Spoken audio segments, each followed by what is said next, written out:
My name is Mary Conquest. I'm your host for Safety Labs by Slice, the podcast where we explore the human side of safety to support safety professionals. We move past regulations and reportables to talk about the core skills of safety leadership: empathy, influence, trust, rapport. In other words, the soft skills that help you do the hard stuff.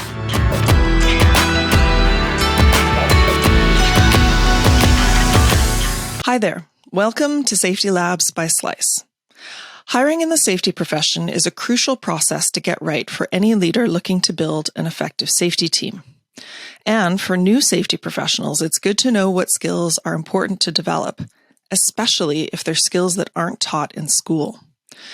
Today's guest has been hiring and building safety teams for decades.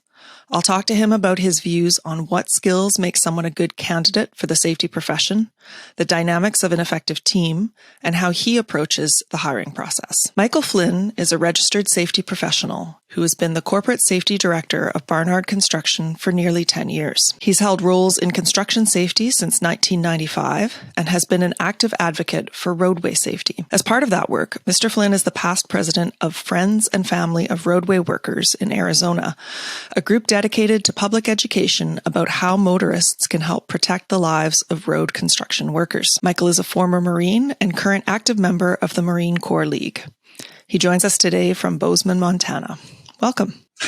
Thanks for having me. I really appreciate it. Yeah, well, I'm looking forward to this discussion. I actually have a ton of questions, so let's dive right in. First of all, I'd like you to give me a bit of background specifically on your relationship to hiring over the years. So, like, how long have you been hiring and what kind of variety of safety team sizes do you hire for and that sort of thing? Sure.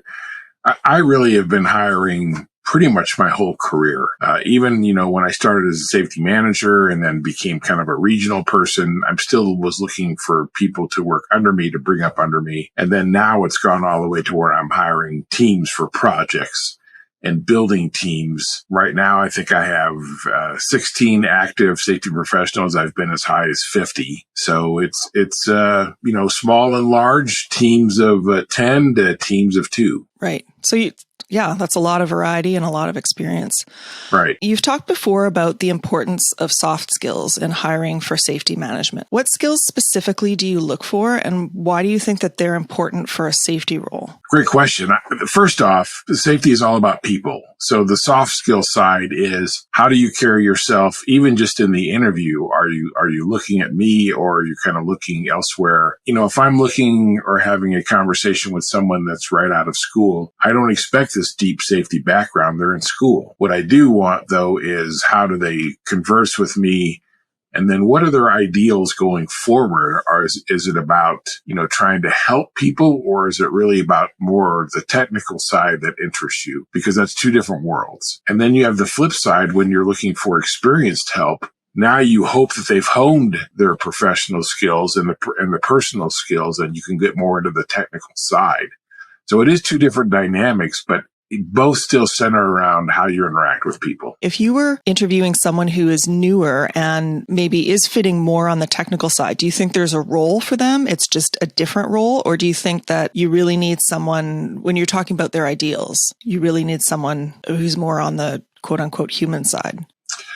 Well, so the philosophy that I was always taught and I follow is you hire for attitude, train for skill. Someone that's brand new, I can teach the safety side to, right? What's harder to teach is that interactive side. Are you looking at relationship building and seeing that as the focus of your role, right? Are you down having conversations with people? Because in the safety world, especially, you pretty much hear everything. I mean, the whole part of being, the counselor, the therapist, the safety professional, all combined, that's all true. And there's no way to get around that, because when you earn that trust, people open up to you. So you have to have the responsibility to care for that as well. And you need to make sure that those mesh in the right fashion. And they can be taught too. You can be encouraged to work on certain aspects of that.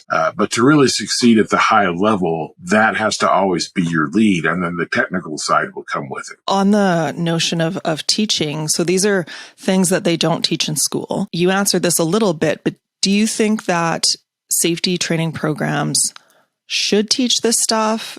Do you think they can? Like, there's probably a limit. I don't know. It's sort of a nature-nurture debate, isn't it? But it is, but I do think they can because, if I'm able to teach it, there's certainly you can cover it in class. Now, is it a big part of the class? Maybe not curriculum size wise, but as we look at, we're teaching them about OSHA regulations or MSHA regulations, whatever that is, that's very black and white, cut and dry. Here's the regulation, right? But how you explain that regulation to someone else is the big difference.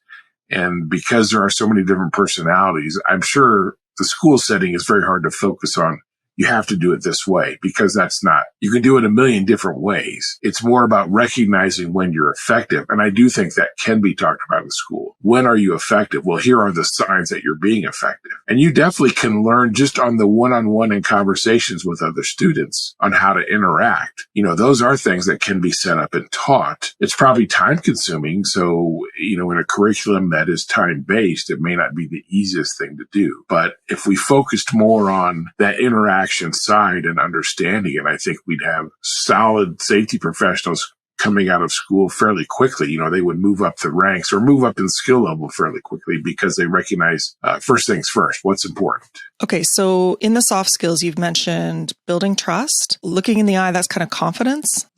Well, confidence, certainly. One of the first things I do teach is that when you're a brand new safety professional and you go out with a construction crew, and it doesn't really matter what kind of construction, you are portrayed as a professional. And the crew will accept that you're a professional until they find out otherwise. So that very first safety meeting and you're asked for input and you're brand new and you say, well, I don't have anything. Okay, that's a tip-off that you don't know anything. But if you just say, let's look out for each other. Let's be safe. Have a great day. Take care of each other. Whatever that is. And you show that confidence right off the bat. They'll believe you. And that starts that relationship because that's the first time they've heard you speak. So I think that as you look at, you carry that area of confidence in with you. Well, understanding what you're doing is what helps build that confidence, right? It's not just having the knowledge behind you. It's putting the knowledge to use. Right. And then there's a counterbalance with humility sometimes, right? With new. Well, sure. Yeah.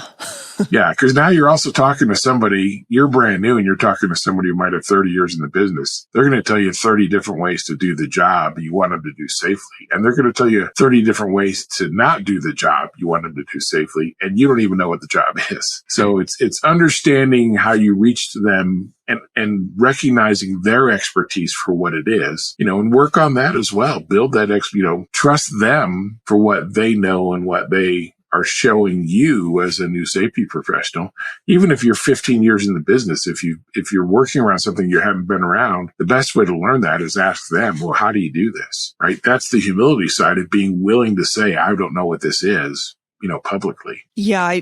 Someone mentioned the spirit of humble inquiry. And I think that's a phrase coined from someone's book. I'm afraid I don't remember, but it's the idea of, I don't know everything. Yeah. So it's the way I was quoted with is there's no shell answer man for safety because we have this world of experience out there. I mean, literally, there are all kinds of forums that you can network with people to find information out. But even still, I've been doing this over 30 years. I still learn things. I mean, it's not like you never top out. You're always going to, and I don't think any solid longtime professional would disagree with that. There's always the ability to learn something new. If you can learn something new as a 30-year professional, getting your brand new 1-year person to understand that and recognize that this is your whole career. I think that's a big tip off to where they can go and that they don't have to have all the answers. They just have to have the ability to find the answers. Right. So in that case, resourcefulness, but more fundamentally curiosity.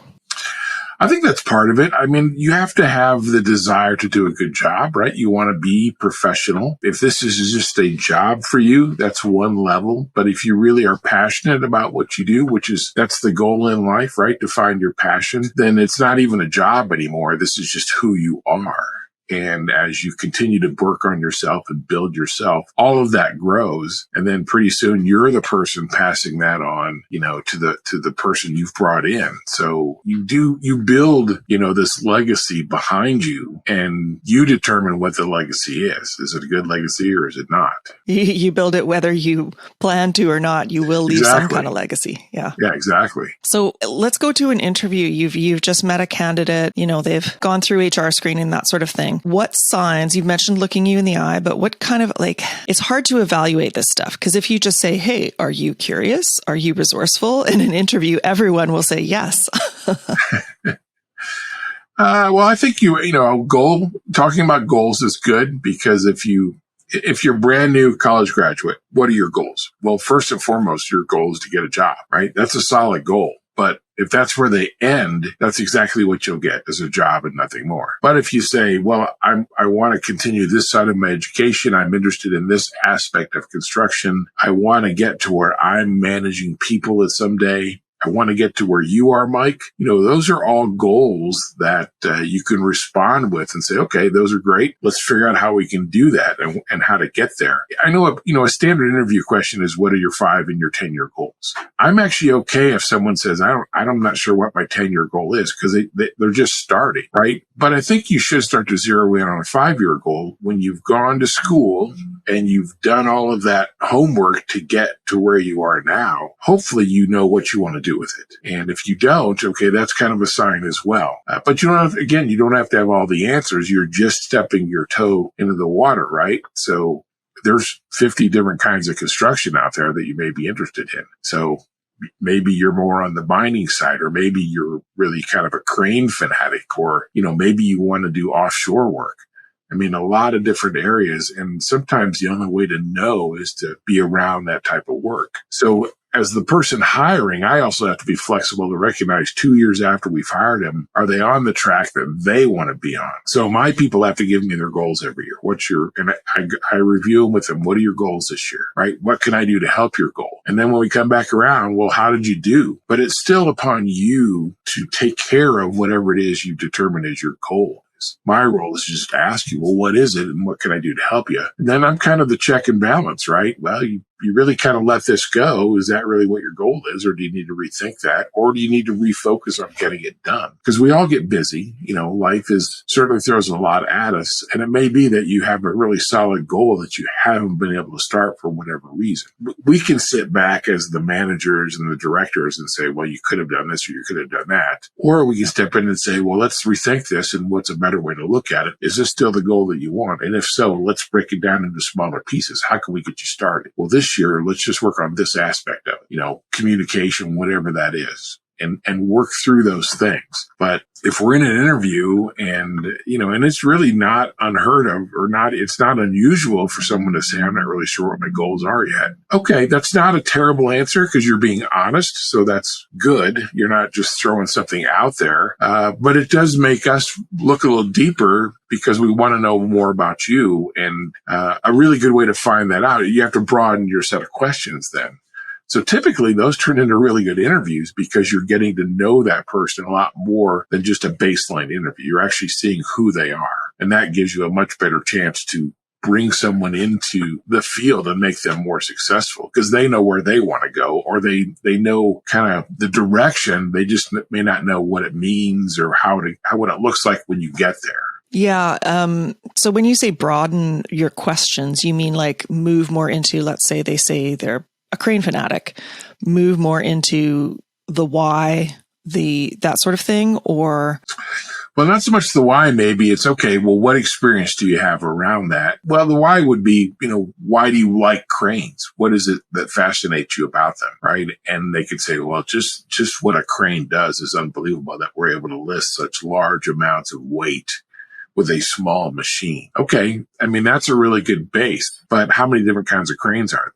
Right? So what if you have a crane on a barge? What does that look like? And I can start asking questions. Well, what cranes have you been around? And they'll say typical, well, I was working around this lattice boom crane, and then I kind of got started into hydraulic style cranes and rubber tire cranes. And it's like, Okay, that's a really good base to work from. So now start working on studying cranes, right? What are the limitations? All cranes have a weak point.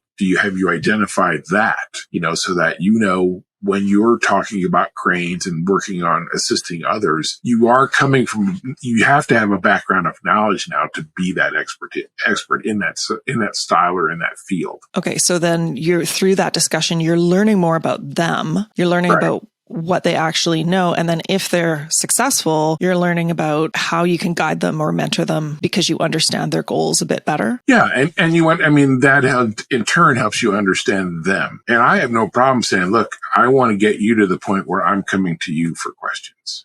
And you can explain it to me. And if you can reach that goal, you've created a really great safety professional who has an excellent expertise in one area. And typically that also means they're pretty well rounded on a lot of other stuff as well. Okay, so let's step back a little bit and talk about the recruiting process. Do you have any kind of recommendations or ways that you use to narrow the candidates so that by the time you get to interviews, you're interviewing a decent pool of candidates? We do. We actually have a questionnaire that they fill out. So first off, career fairs, job fairs, you can meet a lot of people, but you have very short conversations. If you have the ability to go in and present to a class where you can spend an hour, now you're in front of 20, 30, wannabe professionals. You can build rapport just within that hour. And as you see feedback from them, you can start to identify people who seem that they're interested and, people who are kind of far off, maybe something like that.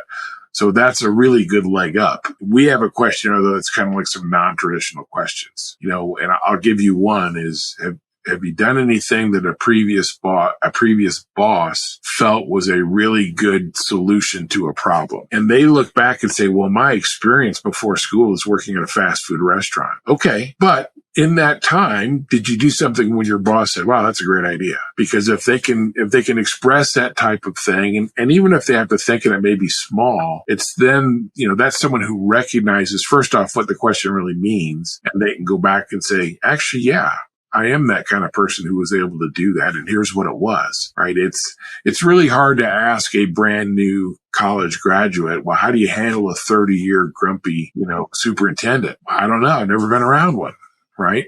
But I can ask a 15-year person that pretty easily. So different dynamics, even though they're both going to end up working with that person. So in school, to kind of work through that, I think you have to get a little creative sometimes. You have to think a little differently because you're trying to see if they can think out of the box, think differently. So anything you can do to help with that, all remember in a compressed amount of time, I think that really helps you kind of weed through the professionals you're looking for and others that maybe are not really are better suited for something else. What about people who maybe have had, they're in their 30s or 40s, so they've had a career, but they're transitioning into safety. Does that change your expectations or your questions or anything?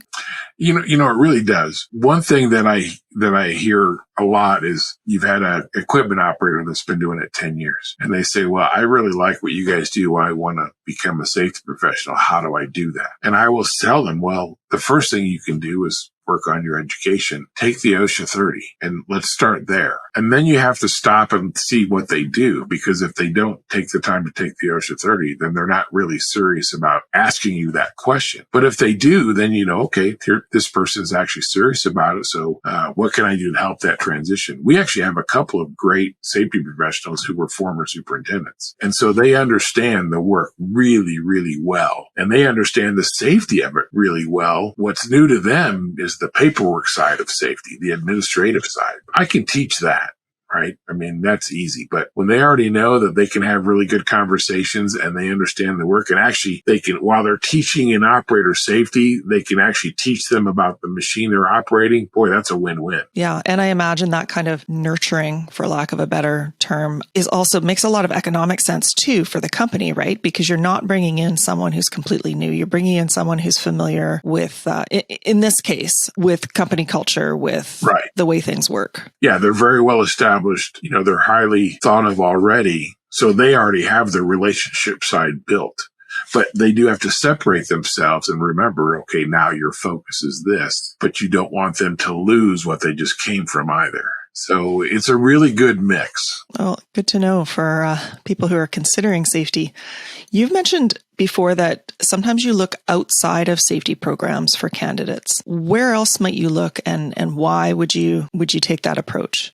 I think for clarity's sake, we don't recruit outside, but you will have candidates that come in. Psychology candidates are really good because it's about people, and then they develop an interest in safety. In fact, I have two right now that don't have safety degrees. They have psychology degrees, but they found they really liked being around this certain aspect of it. So kind of take that and build from it. But, if you have a business degree, great. You understand the number side of things and all that really well. That's a great attribute to have. Now, can you go explain it? Because you have to build that people relationship side. And if you can be very effective. But you, no matter where you come from, you have to have that passion of this is, that person's safety is really important to me. I want to make sure I can help that person understand how they can protect themselves. Because in the end, you're sitting over here. They're the ones that are out doing. Are there any red flags that you notice, like either before or during, hopefully notice before or during the interview process and not after they've been hired,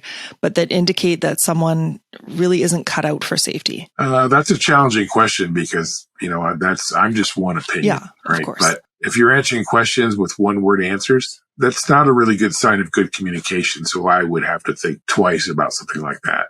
If you can't maintain your focus, then that's pretty challenging. And there are, you can observe that in an interview even, if it's the something shiny syndrome happening in the interview, then that's just who they are. And probably not best suited for what I'm looking for. Doesn't mean they can't be successful though either. Then they just have to find the right niche. Yeah. Well, I was going to say, let's turn the tables now. An inexperienced new safety professional, if they're going out and doing interviews, what signs should they look for when they're doing their research that this is a good company, this is going to be a good fit? Well, that's another great question. I think, when you're on the other side of the table, it's the same thing. Am I paying attention to you, or am I looking at my phone, right? Or hang on just a second, I need to do this. Now, if I'm there to interview you, I should devote that time to you, right? And if you're being told, well, I'm not really sure about that. Well, if I'm the employer, I ought to be sure about it, or at least be comfortable enough to talk through something that they're asking. And I don't even mean on the benefits side. That's, that maybe that's more HR, whatever, cut and dry. But, Mike, when you say travel, what does travel really mean? And if my answer is, well, you might work in different locations, it just kind of depends upon what we have. That's really not a good answer for what they're asking. Be specific so that they really know what they're getting into. Do you mean in the state or do you mean globally? I mean, there's a big difference to your lifestyle, right? If you've got a young family or something like that. Yeah, absolutely. You have to be willing to be thorough in the answer. And if they're not getting that, then, I'm a reflection of Barnard Construction. I have nothing else I can project but that. So if you're not comfortable with me, then odds are you're not going to be comfortable with Barnard. And, is that a given? No, not really, because I could just be the one. I could have had a bad day, whatever that is, but still 90% plus, that's the indicator of who I work for is what I project. Yeah, I think everyone gets a pretty good sense when they sit down and have a conversation in an interview, if they, even through interview jitters, if they're like, oh, I don't like this person's vibe, whatever you want to call it, or yeah, I feel really comfortable with this person. It's an intuitive level of, do I think I can build a relationship here? Right. By the same token, it's not unusual for companies to send people that back to that same school that you've had for 1 or 2 years.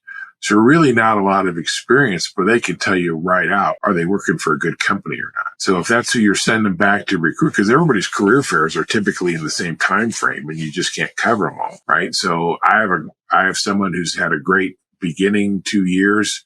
Hey, are you interested in going back to your school and talking about our program and looking for like-minded people? You're giving them a lot of trust right there. And if they are the people that you think they are, it should be a win-win because they can, they're close in age too still. So they can relate to what those people are going through. They just went through it. Well, how did they treat you? Well, they taught me this way or they treated me this way. How does that work? Are they telling the story that you want them to tell? because they're going to do it whether you coach them or not. When you're hiring for some positions, you necessarily need someone who's got, 15 years experience in maybe a particular area.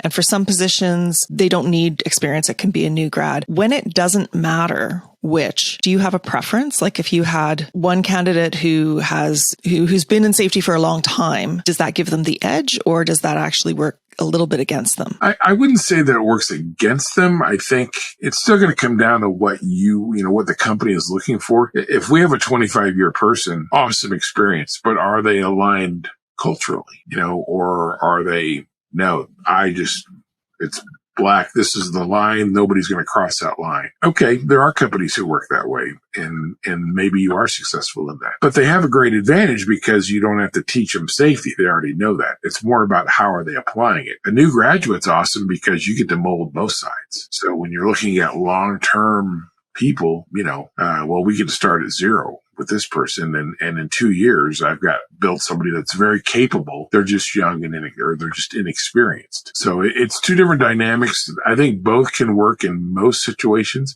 There's no question though, when you need the technical side, you have to search for the technical side. For someone who's new, so you work in a high risk industry, and there are lots of high risk industries where the likelihood of a severe injury or a fatality is high. Is there anything you can do to prepare a new safety professional for the psychological effects that they might face in a bad situation? Or is it just one of those things that obviously you hope they're never in that position, but is there a way to prepare them, or no? Oh, no, I think you can prepare them. First off, as you're working through and hopefully training doesn't stop on day one once you've hired them, right? You're bringing them in.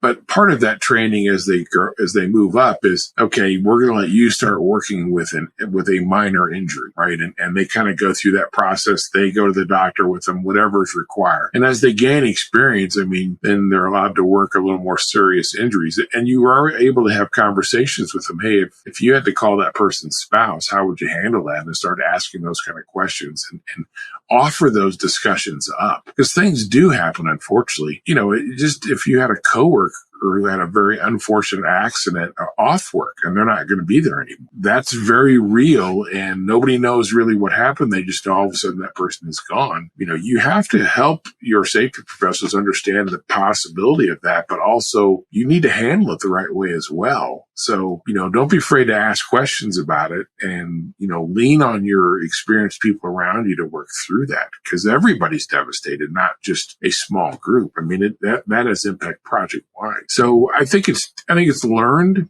I think it's not, that's not a ride along you can do where you're going to someone's home to say, hey, I'm sorry, but your spouse isn't coming back anymore. But at some point in their career, they do need to be prepared to handle it if it does happen. And the only way to do that is to have that conversation with them. This is how I handle it. This is what I do. If you're lucky, you'll never be in that position, but you should know just in case, because it may be nothing work related, but you still have lost a team member, and it has the exact same impact. Yeah, I would imagine that it would be tempting for new safety professionals to think, well, if I do my job right, I won't have to deal with this. But we're not, omnipotent beings. Things happen even if you've done everything right. Correct. There are things that are out of your control. Yeah. And that's just the way it is. And that's probably for some people a learning curve too, just to learn to accept that, sometimes things happen. Yeah. The reality is people make bad decisions every day. And if one of those bad decisions impacts you, even though you had nothing, a car accident is a great example. You're just driving along and someone loses control of their vehicle and strikes you. You've done nothing wrong, but you're in the middle of it, and if it's severe, how do you prepare for that? Well, you have the right vehicle, you have all these safety equipment on there, but physics is physics. When you get into speed and those type things, it just is what it is. So, you're a 1-year safety professional and you have to deal with that on your project. that's a real thing. If you're new and you're inexperienced in that, definitely watch the senior people and how they work through that. Cause that affects relationships 100%. 100%. So do they blow it off, or do they say, let's talk about this? And if you need to talk about it, I'm here for you to talk about it, or we're going to get you the right person to talk to. Just tell me and we'll help you. Yeah, I was going to say, and conversely, the seasoned professionals maybe need to remind themselves too that, oh, this is our new hire's first time with this, like I've dealt with this before, and, to reach out and make sure that they understand that this is a culture of talking about it and helping each other through it. Yeah, absolutely. Do you now hire in the same way that you used to when you first started hiring? In other words, are there any big lessons you've learned over the years, or maybe learned the hard way? Wow. Good question. I'm sure there are. Right. I mean, I don't think my philosophy on hiring has changed. I've probably gotten better at asking better questions, because, over time you see what people respond to when people don't respond to. So I want to ask questions that people respond to. And that's certainly learned. Sometimes you learn what not to say, maybe. I have an active sense of humor, so I have to be careful with that I'm not too much of a smart butt, because that's not, when's it appropriate, when it's not. So you have to be cognizant of that. So I think my philosophy, though, is really the same, in looking for people that I think will adjust to what I'm trying to look for and trying to do. So, and that, for me, that really hasn't changed over time. Okay, so let's focus more on the team building part of it as opposed to individual hiring. Let's say that you've got the right people and you're starting from scratch. What is your next step towards building an effective team? We have to learn to talk to each other. So I am actually a big believer in strength finders. All of my people take the strength finders test and find out their top 5 traits. I encourage them to find where they rank on all 34. But if someone's number one strength is competitiveness, then you can mold things in that fashion, then they pick it up right away. So if I have a team and I have a 10-year manager with a 2-year person and a 1-year person, okay, well, find out how those two think. And that's a really good way to give you an insight as to how they're wired. So if you know someone's adaptabilities, a great first trait, because they can handle a lot of things going on at the same time. But when you get into people that are learners, or they're high on focus, right? Those are people who really dig in, and they try and get to the bottom of a subject, and they focus on that subject. So if you need to bring them out of that, well, you have to understand how to talk to them to be able to get them to see there's a bigger picture than what they're, I don't want to say they're fixated on it, but it's kind of that route. So someone's analytical, that means they're numbers driven, right? Project engineers, project managers, and typical high and analytical. Well, some safety professionals are too. So you get the numbers side of things. Well, use that to your advantage. What do you have on a project that's really numbers oriented that you could put that 2-year person who's big on analytics into? And they really dig into that because it fits their mindset. But even if you don't use that, you have to understand how they function to be able to help them as well. So that's the biggest thing to learn as a manager. It's still all about people, right? As you were taught and you were brought in, you now have to pass that on, and you're passing the baton, so to speak. Well, to be able to do that effectively, you have to understand what you were taught, but why you were taught it, so that you then can be the teacher. And everybody teaches their own way. Everybody, has their own things their own spin they put on things, right? Okay, well, what's effective for you may not be effective for me, but at least, in 30 years, I can tend to recognize those things a little better than the 10-year person. So as I oversee and kind of give that oversight, my conversations with the manager, well, when you talk to him, what did you talk about? No, I really want to hear all of what you talked about. And then you can kind of give them, that would really be something that would be a flag for me to say, oh, that person likes to focus on that. I can help them with that. But the only way to know that, though, is to have the conversations. Yeah, I think role fit has been mentioned before as a really important component of people's happiness at work, right? Well, and there have been people in my 30 years where I've said, this is probably not a good fit for you. You should rethink this. And they go away to some other employment, and, they may still be in safety. It could be that they just didn't connect with me, and they end up, they take the experience they had with me, and it flips a switch and they take off somewhere else. I'm very okay with that because they're in the industry doing good. But there are some people that it's like, this is probably not your deal, and you should find something that you're happy with, because if you're having that conversation, the reality is they already know it. You're just helping them, work through it. Because sometimes they don't know what to do or what to say because they're young and inexperienced. That was kind of my next question is we talked about building a team from scratch. Let's say that you inherit a team and maybe you've inherited people in that team that you think aren't a great fit. Now, yes, letting them go is always an option. Are there other tactics you might use to sort of help bolster the team? I think so. So first and foremost, in that opening conversation is, especially when you're given someone and everybody is like, yeah, we think this is the person you should focus on. Well, just ask them, where are you? I mean, what's going on? You've been here a few years. What do you like about it? What do you not like about it?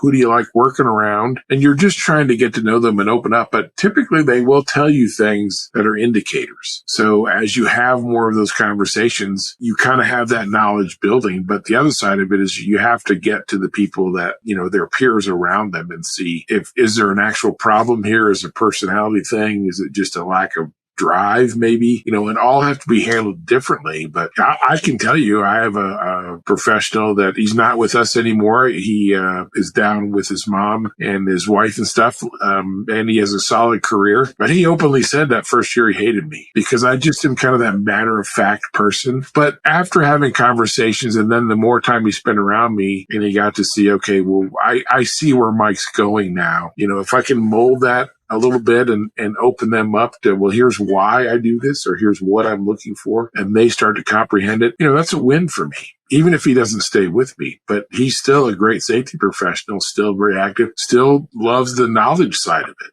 Right. So typically talk to him once a year, on his birthday. Hey, what's going on? And I think he appreciates that too, because now we can share and laugh about the things that maybe we couldn't when that first year was going on, but not everybody has that same relationship as well. And sometimes you never hear from someone again. And, that's okay too. Yeah. Yeah. I think it helps for everyone to at least understand the reasoning behind somebody else's actions. If you're like, I don't know why this person acts this way. If you at least understand their motivations, even if you don't think that they're choosing the right way to go about it, right, then it should lead to some mutual respect. Anyway, that's the hope. It should. And I think that's always going to be the goal, even when you part ways. Do you have respect for each other? And if you do, then I think parting ways is okay. So I look at the end of my career, I'm going to have, 20, 25 safety professionals that I know I've had a hand in becoming outstanding safety professionals. For me, that's a pretty damn good legacy. And there are other people who say, yeah, I didn't like working with that guy, but I did learn something. Okay. Mm-hmm. Well, that's a win. How do intergenerational differences affect team dynamics? Ooh. So, what's funny about that is that social media is a great place to see. Back in my day, these are the things that we did. There's a whole lot about Gen X right now. Yep. We drank from the garden hose, all these things, right? And whatever the generation is now, Generation Z, or I don't know what the nom. I can't. They've run out of letters, so I don't know. Yeah. They're like, well, why would you do that? Like I have friends that have young teens, right? 13, 14. And we ask them, well, what's a dial tone sound like? They're like, what's a dial tone? So now you're going to have that person have a conversation with somebody who has email and they understand the basics, but that's it, right? And it's my generation where some people get it, but I can't go real deep into programming or anything like that. And for them, it's back of the hand, right? I mean, that's how they grew up. I think what's great about that dynamic is that you can learn from both sides, right? You can see how easy it is for them. And I think it's very okay to help them or to ask them for help. Hey, you're a whiz at this. I don't get it. Walk me through this. And they're happy to do it because that's them being able to give back to someone who's, more than likely considerably older. And then it's the same thing as do they recognize that I think the new generation is very confident. And I think you can use that to your advantage, bring that in, just guide them to where that confidence is. But, I was pretty shy when I started trying to learn all this and stuff. And now obviously not, but I don't see that as much. And so what a great attribute to say, hey, I'm going to put you with a 15-year person, right? And they got all this good knowledge, but you have this really good energy that I think will help that person. Will you work with them? And they're like, yeah, that sounds like a good challenge, So, again, that's a win-win.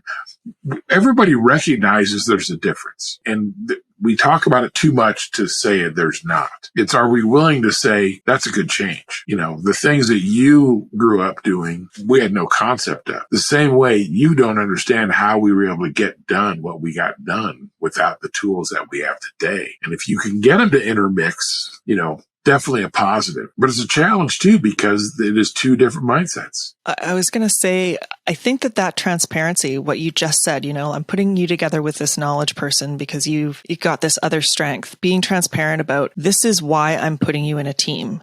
This is your strength. This is the other person's strength. It's probably a really good tactic because you're turning those differences into counterpoints, into personality traits that work together. Or yeah, I mean, it is generational. You know, the person who's been here 15, 20, 25 years, they still started out at zero sometime, right? So when you have that person who's at zero now, day 1 or day 10 or day 50, whatever, if that person recognizes the value of what they can learn from that other generation, that's a huge positive. And we talk about this generation, the new generation is so different from our generation.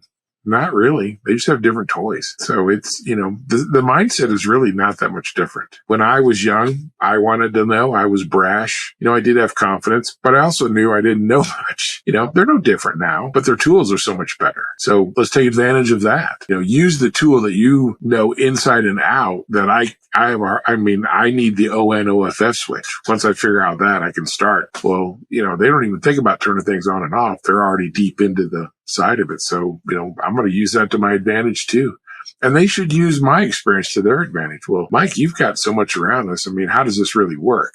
All right. Well, let's talk about it right now. If I could get you that knowledge and bring it in with your tools, you could have a phenomenal career. You just got to put in the time.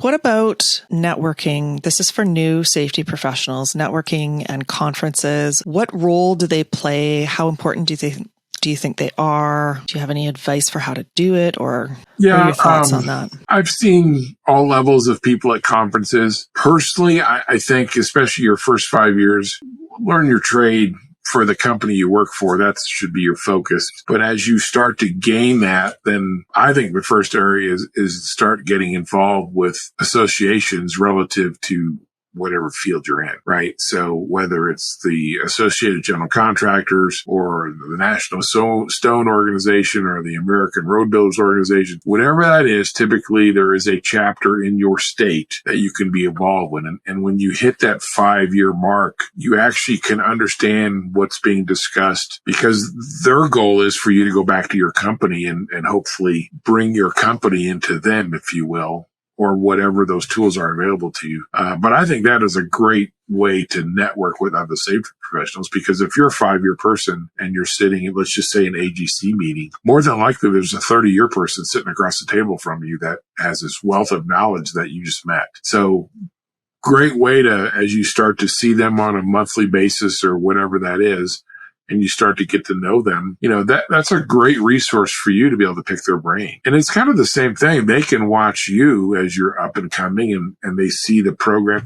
If they see how effective you are in your program, they will ask questions to help better their program. So you have this really good cross mix of people. You know, I have a network of people that I look at as experts that I can reach out to and say, hey, I got a different one here. How, you know, have you been around this? What do you think about it? Well, the only way I have that now is because 20 years ago, I was doing exactly that, is meeting people, getting to know them, becoming friends with them, you know, being able to use them as a resource. And I'm a big believer that you have to, it's the same thing. You have to get to know your regulators too, because they have a very different role, and they don't like, you know, they're not, their mindset isn't, I'm here to make friends or anything, but you have to learn how those people think. So if you can see them in an industry setting where they come in to be guest speakers or whatever, and you kind of get to know them, and then when you see them out doing their job, at least you have the ability to say, hey, I met you at so-and-so. And it doesn't change how they're going to inspect you or anything like that, but at least you can now talk to them. Yeah. Because it's that mutual respect. Exactly. And that's where to do that is to learn all that and, learning about different companies. And there's a lot of very effective, I don't have the, I don't have the patent on what's an effective safety program. There are literally millions of them, right? And we all try things that work in our own cultures, but we all share a lot as well. And take advantage of that, go to those things, network really strongly, just like recruiting, right? Well, you should be getting to know the dean, or whoever's in charge of the students that you're looking for, get to know them, because when they get to know you and you can call them and say, hey, we've just landed a big job and we're looking for this. Do you know it? Do you have any leads? They can say, okay, I got a kid that I think would work great for Mike. I'm going to set them up. In fact, the two people, I have two people that have been with me for a long time. That's exactly how I found him. I called the dean and said, we just had this big job. Do you know anybody that is looking for a move? And he said, actually, as a matter of fact,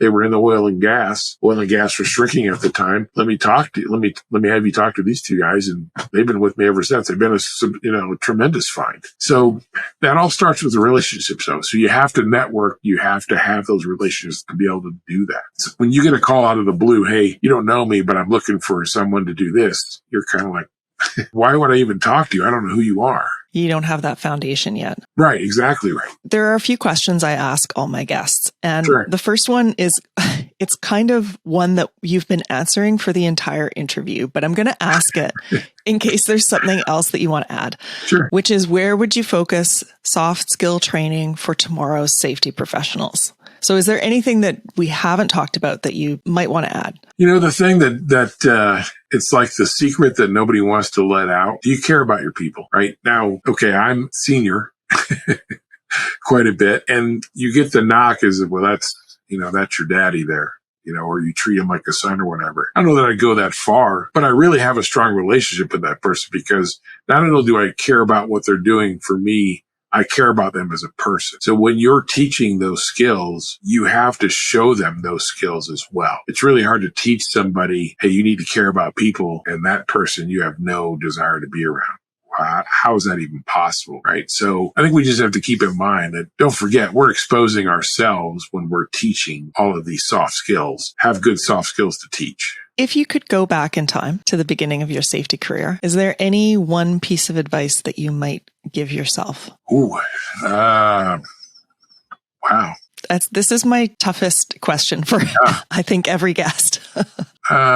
I think really what's taken a long time to learn is you can control what you can control. And the things that were really out of your control, you can't take that personal, because you have to recognize that was really out of my control. But we tend to, we have ownership. And when you have ownership and things don't go the way that you want, that doesn't mean you give up the ownership, right? So maybe it's okay to say, I really couldn't affect that. And it didn't go the way I would have liked to have seen it go, but I did learn from it. So let's just take that and move on. Yeah. Good attitude. How can our listeners learn more about any of the topics in our discussion today? Like, are there any books or websites that you think, or even groups that you think are useful or have been useful to you in learning these kind of skills? I will say that, and how we were introduced was through LinkedIn. I think that is a really good resource. And there are a lot of outstanding people on there that, when you get kind of deeper into who they are and what they're teaching, superb resource in my opinion. There are certain authors, I think, and I could list a whole bunch of them, but, first off, you have to be able to read something that you enjoy, not just to learn from. Because even if you're trying to learn from it, you don't enjoy the writing, it's really difficult, right? I'm a big fan of Malcolm Gladwell. Okay. His books, I think, are phenomenal. They have nothing to do with safety, and yet they have everything to do with safety. If you really take those lessons that he professes and internalize what they're talking about, understanding the tipping point of things and what that means. Well, that comes through reading that book and getting there, going to Who Moved My Cheese, right? Well, what's the point of that book? right? So I think you have to look at things that you enjoy. Simon Sinek right now is kind of one of the forefront people of, leaders eat last. Well, especially from a military background, that's a really easy concept to grasp. But if you don't have that background, that's a really important lesson is are you putting your subordinates first? Really, because that's what it comes down to. Right. So I think that's a great learning tool. I think you have to find your niche of what you like and what you enjoy. But I think it's okay to read for just enjoyment as well. Everything you read doesn't have to be trying to find a life lesson. Maybe just read something that you like reading. Okay. But it keeps your mind active. Right. And even a fiction book will typically have something in there where you could say, man, that is so right. And it does apply. So if I was going to say an overall thing is there is a good part to being curious, do it for enjoyment. We all want to better ourselves. Okay. How we do it may be different, but work on it. It's okay to work on it. And then actually right up to the end, we ought to be working on it. If I'm 85, I'll be asking my wife, how come I can't do this anymore? And she'll be like, cause you're 85, you idiot. So, but I want to try though, right? So that's the goal that I want to get to, where I'm still just as curious. I still want to keep learning. So if you can build that into somebody to have that same mindset, I think that's phenomenal. And there's so many resources now to do it from. Where can our listeners find you on the web? Well, you can always look up Barnard Construction. I'm right there under the people side, and that's barnard-inc.com. I'm on LinkedIn. I'm, through some social media platforms. So I watch TikTok, but I don't film any. But but really the best way is just go to the company website, and then my email's right in there, and or you can find me on LinkedIn, and don't be afraid to say hi. Great. Well, that's all the time we have for today. Thanks to our listeners for tuning in, and thanks so much for lending us your perspective, Michael. Well, this has been great, Mary. Thanks so much for having me. I've really enjoyed it. My thanks to the Safety Labs by Slice team for all the work you do to make this a wonderful team to be part of. Bye for now.